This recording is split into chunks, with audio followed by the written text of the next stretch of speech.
കേരളത്തിലെ real estate മേഖല നിലവിൽ ഗുരുതരമായ പ്രതിസന്ധികൾ നേരിടുകയാണെന്നും മേഖലയെ ബാധിക്കുന്ന പ്രശ്നങ്ങൾ പരിഹരിക്കാൻ സർക്കാർ അടിയന്തര ഇടപെടൽ നടത്തണമെന്നും ഭൂമിക റിയൽ എസ്റ്റേറ്റ് അസോസിയേഷൻ ആവശ്യപ്പെട്ടു.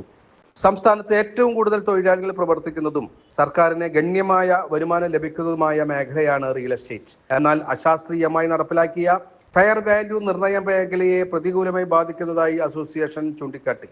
പഞ്ചായത്ത്, കോർപ്പറേഷൻ പ്രധാന റോഡുകളിലെ ഫെയർ വാല്യൂ തന്നെയാണ് ഇട റോഡുകൾക്കും നിശ്ചയിച്ചിരിക്കുന്നതെന്നും കുറഞ്ഞ ചെലവിൽ നിർമ്മിക്കുന്ന വീടുകൾക്കും ആഡംബര വീടുകൾക്കും ഉള്ള നിരക്കുകളിൽ രജിസ്ട്രേഷൻ നടത്തേണ്ട സാഹചര്യമാണ് ഉള്ളതെന്നും ഭാരവാഹികൾ പറഞ്ഞു.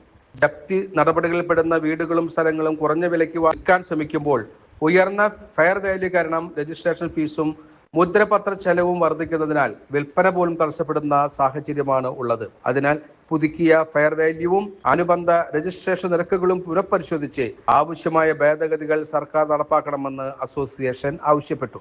കേരളത്തിലെ റിയൽ എസ്റ്റേറ്റ് മേഖലയിലെ തൊഴിലാളികൾക്ക് റിയൽ എസ്റ്റേറ്റ് റെഗുലേറ്ററി സംവിധാനത്തിലെ അംഗത്വ ഫീസ് കുറച്ചു നൽകി തൊഴിലാളികളെ സംരക്ഷിക്കുന്നതിനുള്ള നടപടികളും സ്വീകരിക്കണമെന്നും ആവശ്യപ്പെട്ടു.